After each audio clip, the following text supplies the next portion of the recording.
It is my pleasure to introduce Daniel Rex, Toastmasters International's Chief Executive Officer. A significant part of his role is to support the Toastmasters of today by leading the Toastmasters World Headquarters team in providing service, resources and support to our members and Toastmasters clubs worldwide. He also works very closely with the International President and the Board of Directors to envision the Toastmasters of tomorrow. Together, they develop the plans and strategies that enable us to fulfill our mission and reach our envisioned future. Daniel knows Toastmasters better than most. He attended his first club meeting in 1989 and has been a leader in the World Headquarters team and has worked with our Board of Directors and district leaders since 1990. Giving him a unique perspective and an extensive depth of knowledge. Since 2008, when he took over his current responsibilities, he has provided a steady hand while the organization has gone through massive transformation and has emerged as a stronger, more cohesive global organization. Please help me welcome Chief Executive Officer Daniel Rex. Thanks very much, Ted. As you all know, as Toastmasters, we write our own introductions, and somehow Ted got his hands on the exact one. And I think you hit it word for word, Ted. Thanks very much for that. Much appreciated. It's a pleasure to be here with you this afternoon.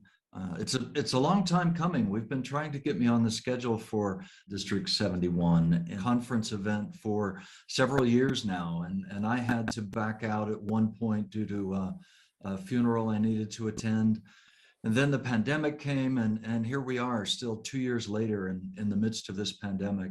A few of us were chatting earlier about the amazing new skill sets that we have and the Zoom abilities and the comfort that we've achieved online, and what an amazing transformation Toastmasters clubs have been through in the last 2.5 years as we've experienced this global pandemic. And watching, observing, and talking and working with Toastmasters worldwide as we've not just survived it, but begun to thrive in the pandemic.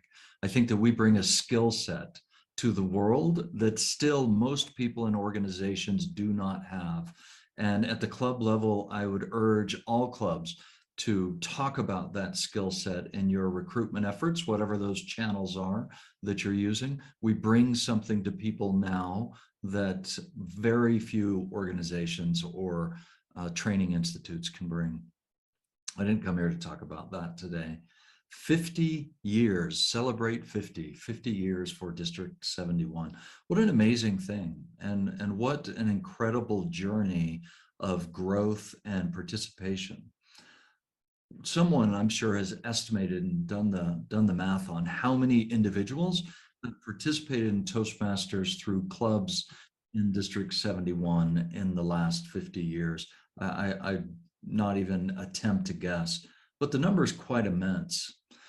But why do we celebrate, and why is this number, other than having a zero at the end, significant to us at all? I've been pondering that this week as I've thought about our chance today to chat.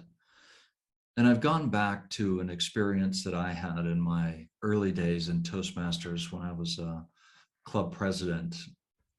One early morning meeting is in California. We had a lot of 7 a.m. meetings. There was a guest who came to the meeting, and he was invited on his first meeting to participate in table topics, and he declined. And on his second meeting, he was invited to participate in table topics, and he declined. And on his third meeting, he was invited to participate in table topics, and he slowly walked to the front of the room and to the lectern. And he got behind the lectern and put his hands on both sides, and it was clear that he had learned the trick of holding tight to the lectern to stop him from shaking. And he looked back at the topics master, and he looked at all of us, and he stood there silently for about half a minute. And then he returned to his seat. He couldn't speak in that first time that he tried table topics. And then 2 months later, after having gone through this process many times, the timer had to shake the red card quite violently to get him to stop. And I'm heartened in that memory of that example. We all start Toastmasters in a different place, and we all experience it differently, and that's part of the beauty. But for me, the why of Toastmasters is that example, one of millions of similar examples that have happened at clubs, from California, where that club was, to England and Ireland and Wales and everywhere around the world. And often when we get caught up in doing the organizing of Toastmasters things, I see us stray a little bit from the core, and the core is the club meeting. That's why we're all here. When Smedley created those first few clubs and the organization began to grow, he didn't immediately imagine areas and divisions and districts.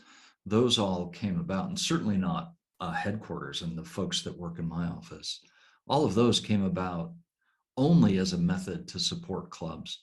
And I think that's a way that I think of the organization, to try and help me remember what the most important thing is. And it's certainly not the person who happens to sit in my chair or the district director's chair or any other leadership chair in the organization. It's that member of the club who's experiencing something amazing in their life.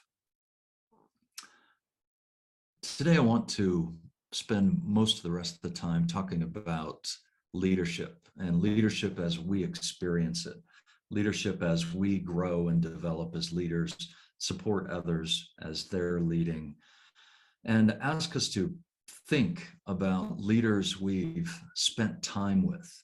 And I've asked the team to turn on the chat function, so I'll give you a couple of questions, and I'd appreciate it if you could put your responses in chat as we move along here in Zoom chat. So think about a leader with whom you have experienced positive interactions, from whom you've learned something, and tell us in chat who that person was. You don't have to list names unless you'd like. It doesn't have to be in Toastmasters at all, but that you've had a positive experience with, and why. So Paul Mahoney says Morag Matheson. Morag is the Toastmasters International second vice president. Oh, someone tells me I said District 61 earlier. I'm sorry. Clearly we're in District 71. Steve Jobs. Steve Jobs, we'll talk about Steve a little bit later. Your parents who lead by example. Now, what are some of the positive things they did? So lead by example is one of them. That to me is quite the amazing thing, when people lead by example, and we want to, as part of a team or as observers, emulate that leadership as we go forward. Freddie Daniels, yeah, I know Freddie quite well. Now, outside, have anyone ever had a boss in their career? Spoke with generosity. Thanks, Paul, for that. If anyone's ever had a boss in your career, raise your hand. All right. So a couple of people who are raising their hands are listening. Excellent. Glad to see that. Now, if you've had a boss at work with whom you had bad experiences, from whom you learned what not to do, don't put the person's name in, please, but some of the things that they may have done and you thought, as a leader, I will never do that. What were some of those things?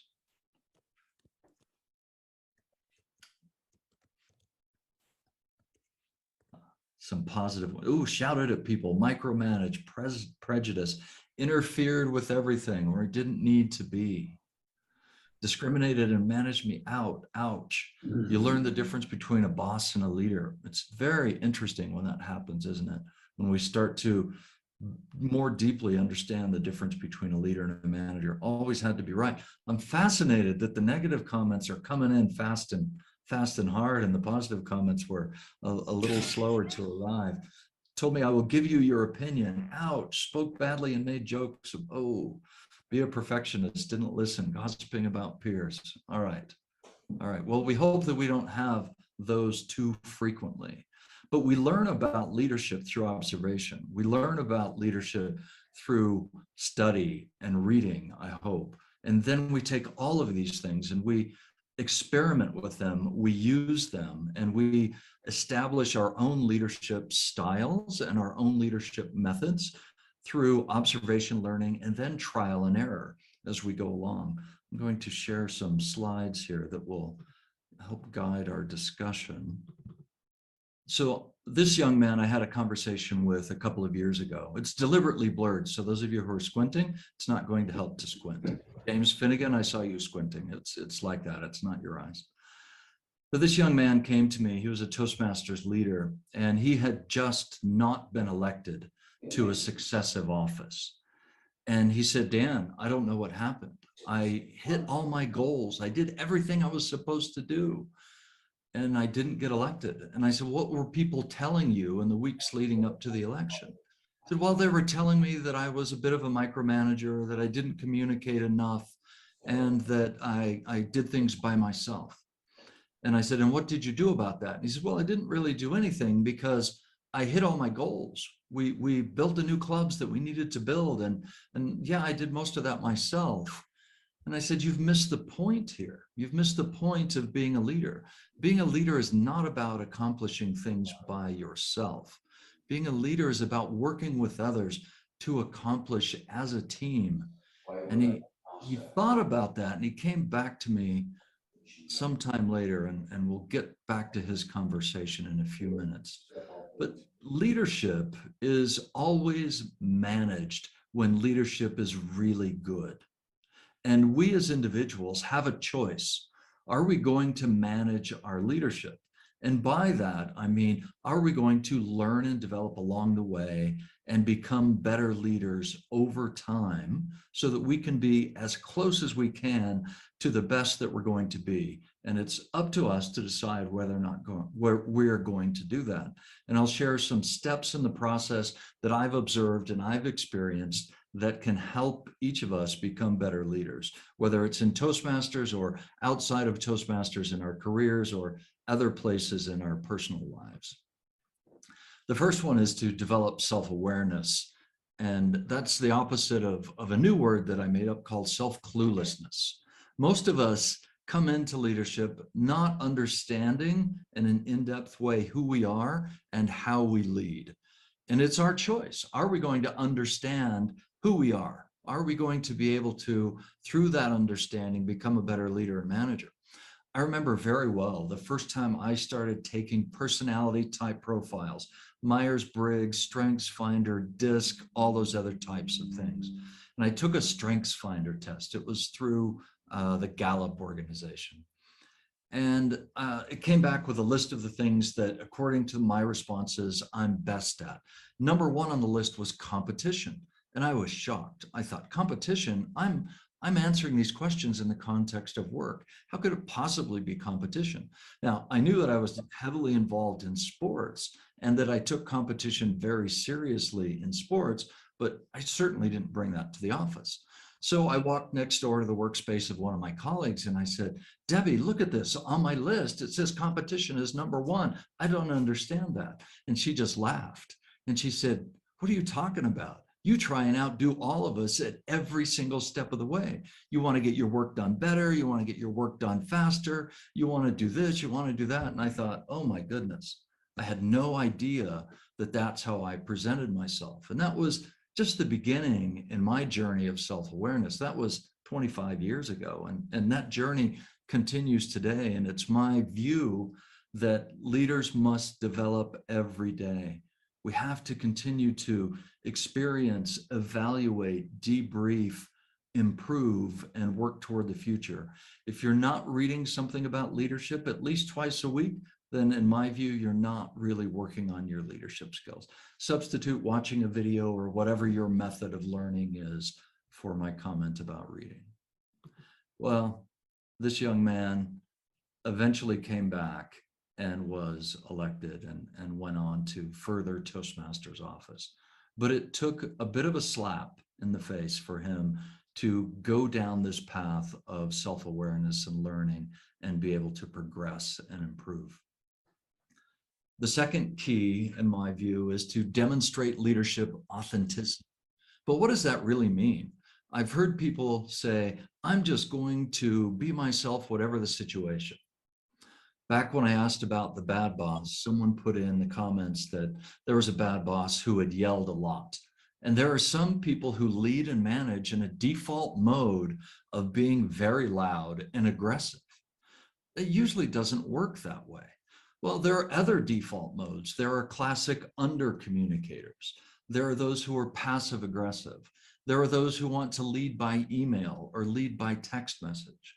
Well, whatever this, I'll just be myself, whatever the situation is, method happens to be, I'll say it doesn't work because authenticity is not about the method. In my mind, leadership authenticity is about alignment with our core values, our vision, and our strategy. Alignment in those areas. What's the big picture? Where are we going? What are our values that we always must abide by? And then what are the high-level strategies we're going to use to get there? And then we can develop and execute tactical flexibility. And what I mean by that is to accomplish the vision and the strategy, we can change lower level tactical things dependent upon the situation. So if we think about that as an organization, let's use Toastmasters. At the beginning of the pandemic, fewer than 2% of Toastmasters clubs worldwide identified themselves as meeting online or hybrid. Fewer than 2%.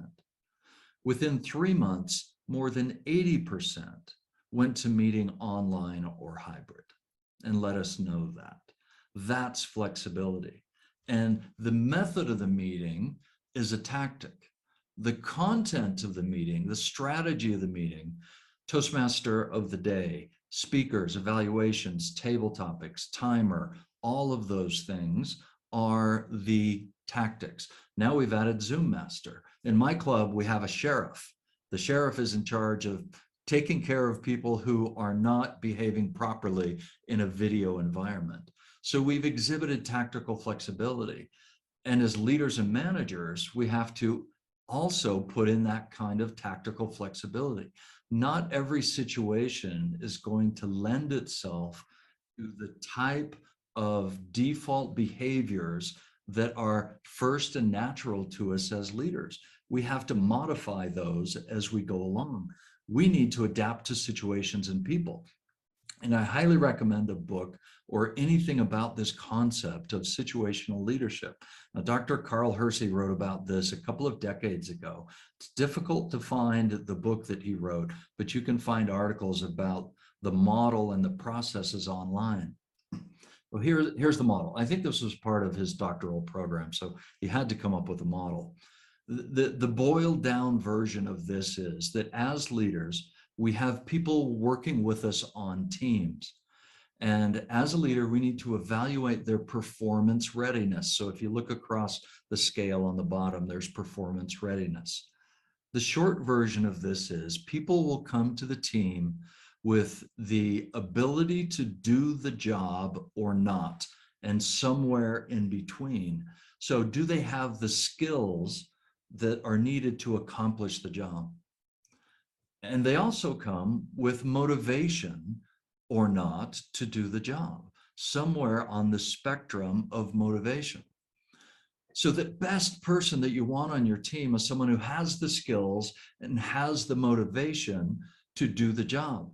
They don't need close management. They don't need to be told their opinion, to go to some of those comments from chat earlier. They don't need you to be watching over their shoulder. They get really upset if you micromanage them.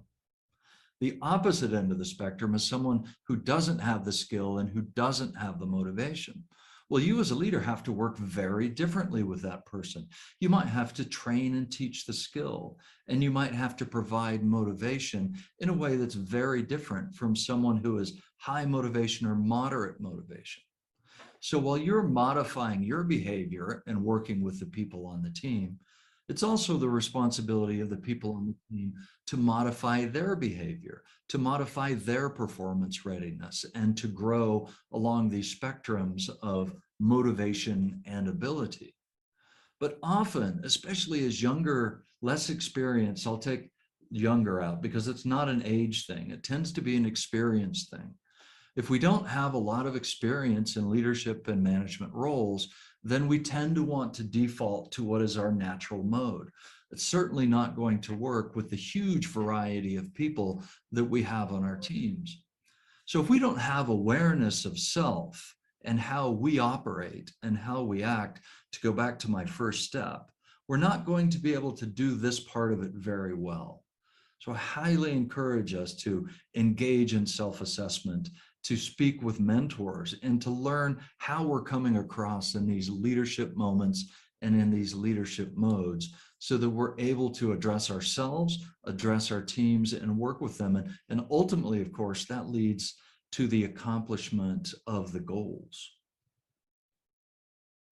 Next, and the fourth step in this, and we'll spend a little more time on this one, so we need to understand where we are and where we want to go. In a context like this, I love to ask a question that I will, and it is, do you want to proceed to the next leadership or management level in Toastmasters or in your career? And if the answer is yes, why? And please put that response for me in chat. Do you want to progress to the next level, and why?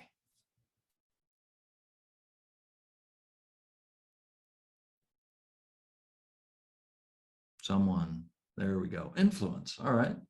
Thank you, Heidi. Now, if you're in the midst of your career, yes, service and self-fulfillment. Very nice. Serving members, absolutely. Make a difference. Now, someone put this in the context of work and your career. Why do you want to go to the next level? Especially if you're early in your career.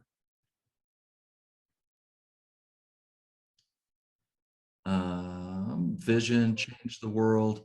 All right, I'll give you the answer for the career one, since no one's willing to say it yet. 75% of the people want more income. They want to change their life by increasing their salary.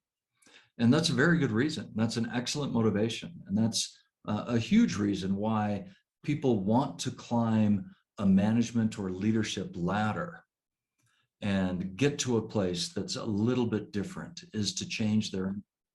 But what we often lose, whether it's to increase our opportunities in Toastmasters through further leadership, or to increase our management responsibility and leadership responsibility at the office, we lose that things will be different there than where we are now. And since things are different there, we as leaders are going to have to be quite different. So I call this role-specific leadership. And my thinking about this was urged on by a book called Being the Boss. This is out of Harvard Business School. Linda Hill and Kent Linebeck, just fantastic thinkers. And they talk about these concepts of leadership progression and the different abilities and skills and tactics that are needed at each of these leadership levels in order for us to be successful. So we often start our opportunities as individual contributors. So think about this in the context of a young university graduate in accounting, and they've entered the accounting world.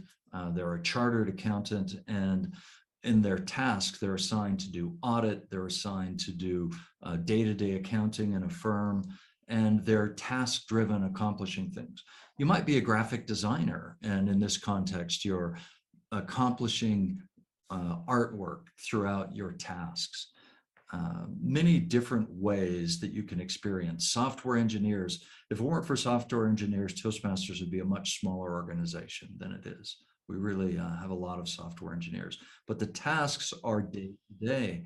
So in the context of these roles, individual contributors are task driven and they have subject matter expertise. They've probably just gone to school or through an apprenticeship or through on-the-job training to get this subject matter expertise to be able to accomplish these tasks. They need to have persistence and self-motivation to be able to accomplish and achieve in this context. They're learning how to communicate with peers. Toastmasters can help with that part. And they're learning how to communicate with their boss. They've probably not had a boss in this way before, and they need to understand how to communicate through hierarchies. And again, most people don't have these kinds of skills. Toastmasters helps immediately with these skills. Now, they have to learn how to receive feedback. Think back to the very first performance appraisals that you received as individuals. Was your boss talented at giving a performance appraisal? Were you open and talented at receiving a performance appraisal? The answer is probably no to both of those questions for most of us, because there's not an enormous amount of training on that type of communication. Fortunately, in Toastmasters, we learn how to do all of that. We demonstrate trust in our peers that things are going to get done. We demonstrate trust in the organization that the organization is going to properly work with us and compensate us. The time span of effort is hours to days, and the biggest concern, of course, is just to get the job done. Then we want to get promoted. We want to move on to that next level and be a leader of a team, large or small. Now, there are probably engineers in the room or accountants in the room. Is the best engineer the person who should get promoted to lead the engineers? Is that the best engineer? Or is it the best leader who should get promoted? Perhaps the best communicator. Often the best engineer gets promoted, and that's a recipe for disaster in many cases. There are those folks who are able to have both the technical skills and the soft skills, but that's not a very common person. So let's talk about team leadership and how this differs from that first level of being an individual contributor. Team leaders have a group of individuals that are responsible to work with them. And for maybe the first time ever, they're leading people. They're responsible for getting things done through others. And that's a very different mode of operation. They're probably working next to other teams, and they're talking to other team leaders. So they're not only vertically in a team, they're horizontally in a team. And they might be sharing resources across teams. So if there's a particular skill set that's in demand, but not everyone needs it all the time, like finance or human resources or software programming, that's often shared across teams. So you're having to collaborate with other teams. So there are new skills in this universe. You have to motivate others now. You're not just motivating yourself. You're facilitating and negotiating. You have team members who are butting heads. You have to work with them to solve problems. You're sharing resources across teams, and you're working with other team leaders to accomplish the overall organizational goals. You're suddenly giving feedback. And if you don't know the sandwich method, it's probably not going to go well. Learning to evaluate speeches is one of the greater skills that we learn in Toastmasters at the club level. You have to have a greater tolerance for ambiguity, and especially those in super hard skill places, this can be difficult. If science has been your life, ambiguity may be an issue. But people relationships are not simply binary. They're not zeros and ones. So we have to learn to understand ambiguity.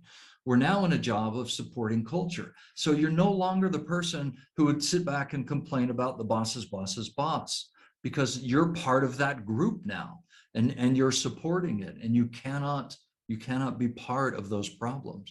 And you have to expand trust. Trust doesn't just go to your boss. Trust goes to your team, and it goes to your peer leaders. Well, how do you establish trust? What are the steps that you have to do? That's a subject for another day. Maybe I'll be invited back to talk about trust. The time span here is much greater. It's days and weeks. We're looking at operational planning as a team leader or manager. So it's a different perspective. It's a longer viewpoint. And again, the primary concerns: get things done through others and along with other teams. So quite different. What you're doing is different. So when we're in this mode of, I want to go to that next leadership role, I want to experience it, and I want it for X reason. And it might be, I like notoriety. I like to be in front of people. It might be, I want more money. It might be, I just like to get elected to things. Well, what you do there is different. What you do there is different, and that can be challenging. All right, let's talk about the boss's boss's boss, the enterprise leader. If you're in a small organization, you might be all of these at the same time. and you might have to switch modes, speaking of tactical flexibility, on a day-to-day basis. The enterprise leader is thinking about much bigger things. They have teams that are working for them or with them. You might have teams that are bigger and teams that are smaller. And this scope and size might be budget, it might be the number of people, it might be the area of responsibility. We have the finance team that never wants us to spend money on anything. We have the marketing team that wants to spend money on everything. We have the IT team where we have to spend a lot of money, and we may not see a whole lot coming out of it on the surface because it's behind the scenes. These are the types of things as an enterprise leader that you have to balance. In the Toastmasters context, these are the district director, the program quality director, the club growth director, multiple teams, multiple responsibilities, and multiple things that are happening all at the same time. You're very far away at this level from doing task-focused things on a day-to-day basis. A few weeks back, I was at a district conference and I saw a program quality director who was deeply engaged at day-to-day tasks. And I thought, she didn't quite get there as a leader. She wasn't leading. Leading is more accomplishing through others. She was doing. She had reverted to individual contributor mode. And when I hear people who are in leadership roles say things like, well, the team wasn't going to get it done, so I just had to do it. Or I can do it better than they can, so I think I just need to continue doing it. Then I know that person isn't understanding the transition from these individual roles into leadership roles quite at the place that they need to be. In large organizations, there are multiple enterprises, and those same types of peer-to-peer development opportunities exist, and the sharing of resources also exists. So the skills to be able to work horizontally, the skills to be able to negotiate and collaborate, all become much more important at this level. So let's go through some of the things that are new here. You have to embody culture and trust. You are culture. You are what you do, people emulate. They believe that what you're doing is what the organization wants to be done. So you need to make sure that you understand that. You're establishing vision and you're driving strategy. Now, the high leaders in an organization may say, well, yes, we establish vision and we drive strategy. That doesn't take very long, really. That's a couple of weeks in a year. So what else do you do throughout the year? Well, you make decisions. There are big decisions that you make and little decisions that you make. And decisions are a critical part of being at this level. We need to have learned a lot as we've come through these places and gotten to a place where we can make significant decisions. We're going to talk about decisions briefly with this slide. Someone mentioned Steve Jobs earlier. We have down in the other corner, Mark Zuckerberg from Facebook, and in the middle, Barack Obama. I couldn't think of any current politicians that I wanted to put on the slide today. Now, drop into the chat anything that you think about these three gentlemen and the way they dress, the clothing that they wear. What is it about that clothing that has drawn your attention now or in the past? And maybe you don't know who they are, and that's okay.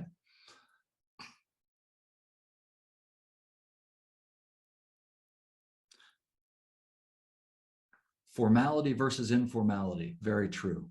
Authority, yeah, especially in the suit that Obama's wearing there. Zuckerberg dresses the messages, yeah.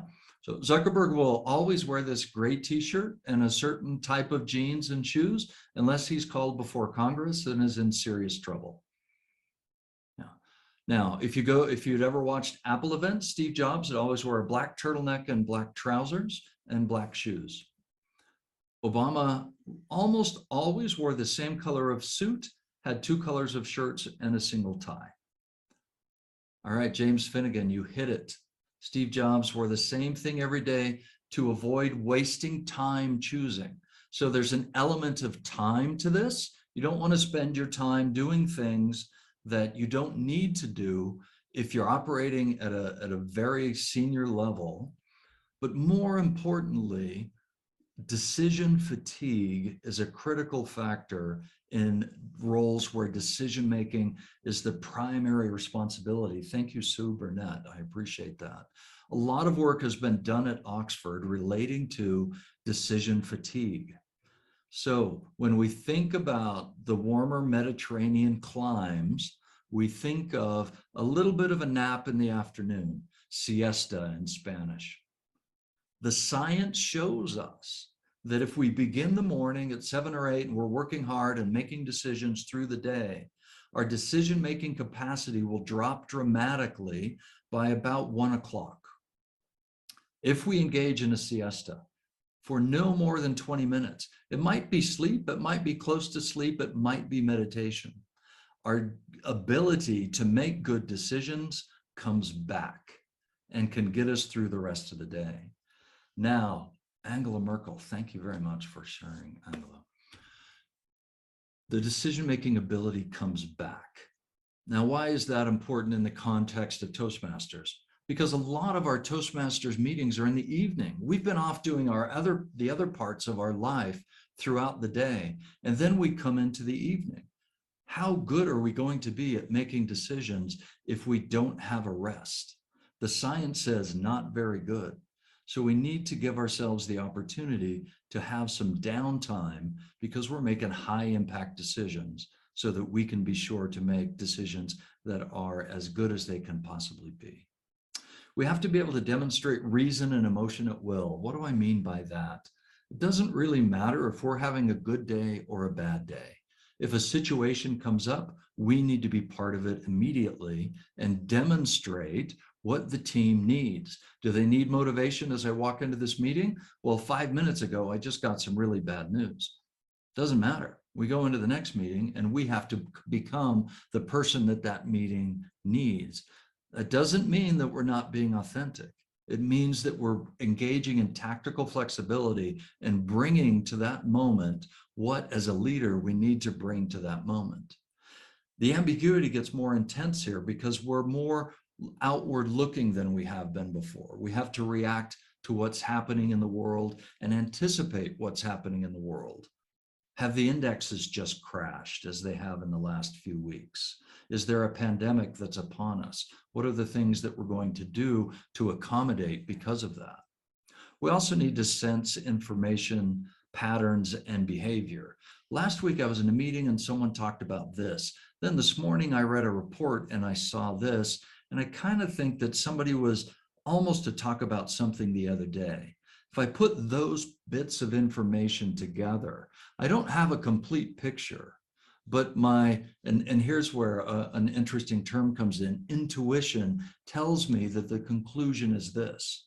It's not really intuition, in my view. It's the ability to put together a few facts and from those facts reach a conclusion and to be consistently right in the way that we're reaching that conclusion. The time span here can be years or more, strategic planning, and then the primary concerns are ensuring that the teams are accomplishing to get the strategic vision pieces done. What a very different role this is than the individual contributor. I first started thinking in depth about this, as I mentioned, with the book Being the Boss by Linda Hill that I read. But my daughter, who is now 26, so some years back, she asked me this question: Dad, what do you actually do at work? And I thought, oh, how can I describe that?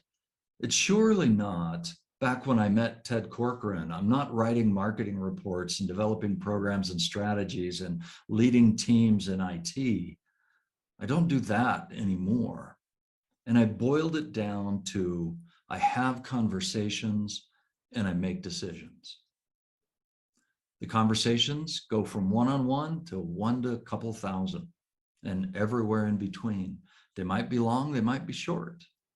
I learn from these conversations. I accumulate the information. I learn from the outside world as much as I can, and then I make decisions. And in the context of working with the Toastmasters Board of Directors, there are times when I make recommendations. It's their role in that context to make the big decisions. So this enterprise leader role, be careful what you wish for. Be careful what you wish for, because it's a very different thing than the individual contributor role that you may be in now. And there's no shame in not wanting to do these kinds of roles. That's okay.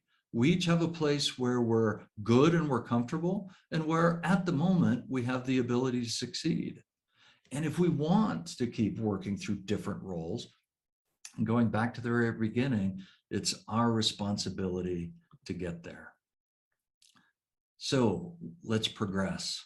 Let's do what this young man did. Understand who we are, understand who others are, create a strategy, learn how to be a better leader. I was at a class at Oxford a few years ago, and one of the professors, an Oxford professor who'd written probably 25 books on leadership, the first thing he said on the first day was, "What I recommend you do now is throw away all of your leadership books." And I thought, come on, I've given you a few $100s buying your books. And he said, leadership is about getting out there and doing it. Yes, you have to read the books, but reading the books is not going to make you a leader.